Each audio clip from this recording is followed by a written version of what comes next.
And we're live. Good morning, everyone. Well, this is Banff, and in place of Walt or Mike today, we'll be sitting in as Alice again.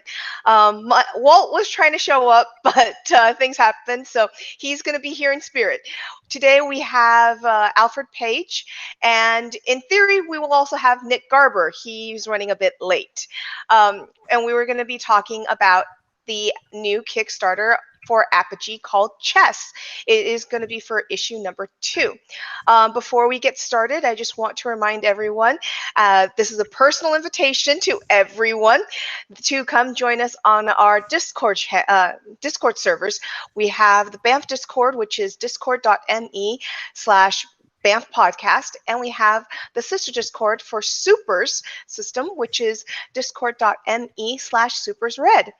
And but yeah, Alfred Paige, thank you for joining me today. I understand you like to be called Paige rather than Alfred, correct? That is correct. Okay. Well, Paige, thank you for joining me today. And please tell me a little bit about C.H.E.S.S. C.H.E.S.S is a espionage action comic book with you try to stick to the more real world things and things that's going on currently, and we're just trying to keep a story driven comic book with a action movie scenery. So. Cool. Can you tell me a little bit about the artistic style of it? Because as Walt would like me to make certain I ask the question of what is the exact tactical significance of long-haired ponytails with berets and masks over the berets? Well, we try to keep it in a comic book field with real world tech. So, the lady with the long ponytail is only for effect, comic book effect. Just like a cape or some kind of extension of movement.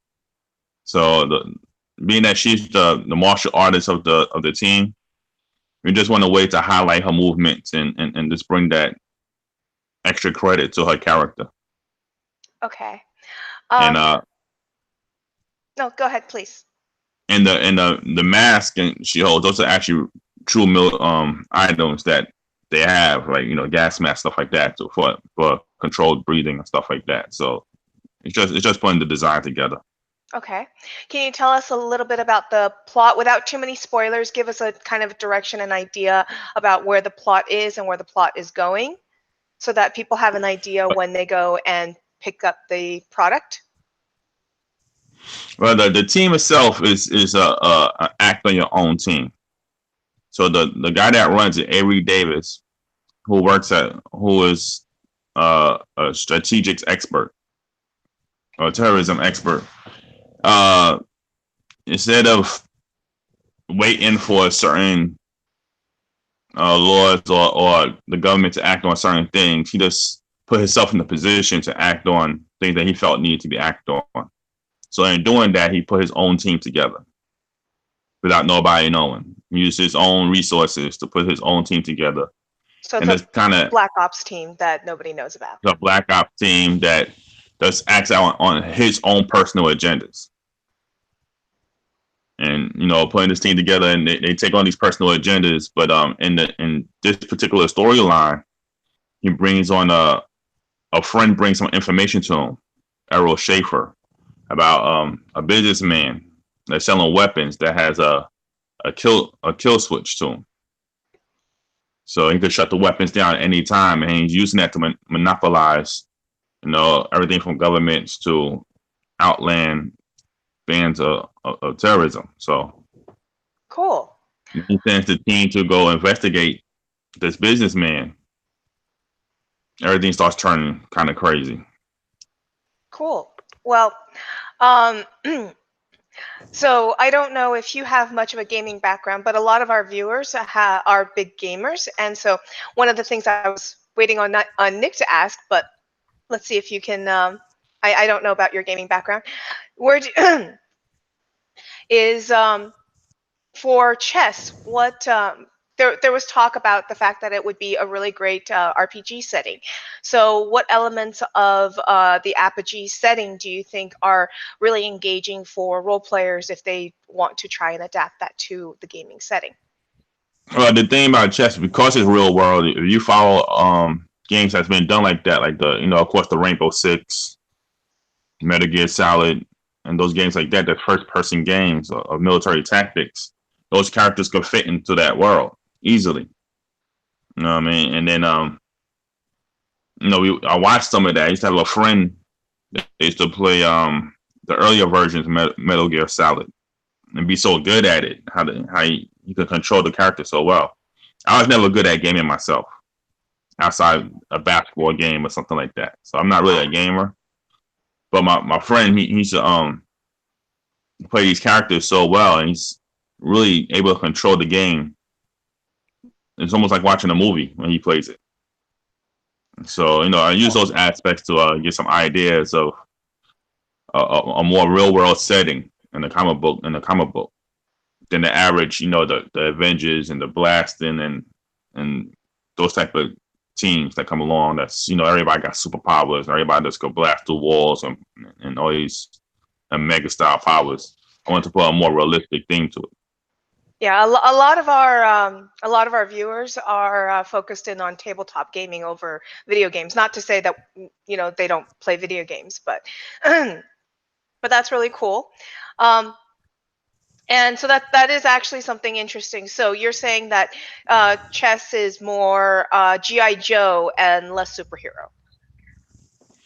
Yeah, well, just more team orientated. I grew up when I started putting chess together. It was the time of teams was the highlight.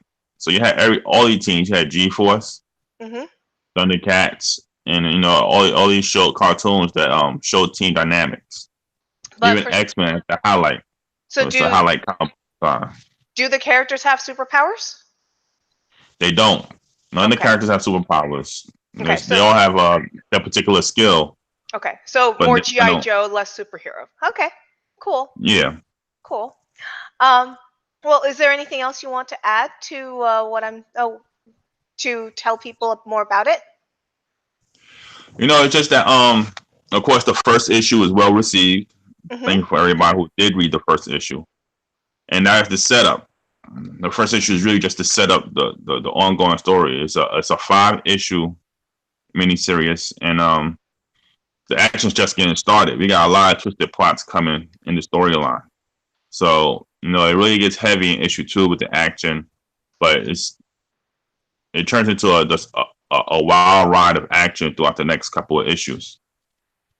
The writer behind it, Alex D. Grucci, who is a script writer out in the UK, we really sat down and wanted to give you a storyline that every issue takes you to a different agenda. Cool.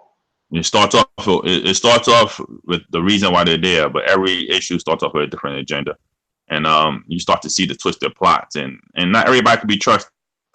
So, okay, that has a big impact on the storyline. Cool.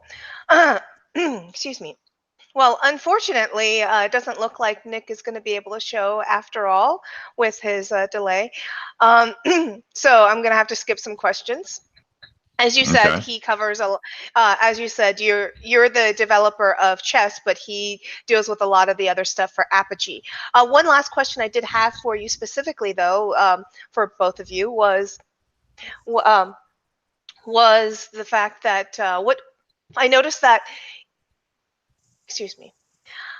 My last question is, what is your opinion of the independent comic book landscape? Because it seems to, through Kickstarter and crowdfunding and all, it seems to be very much burgeoning. So how do you see the landscape influencing comic book art and comic book creation?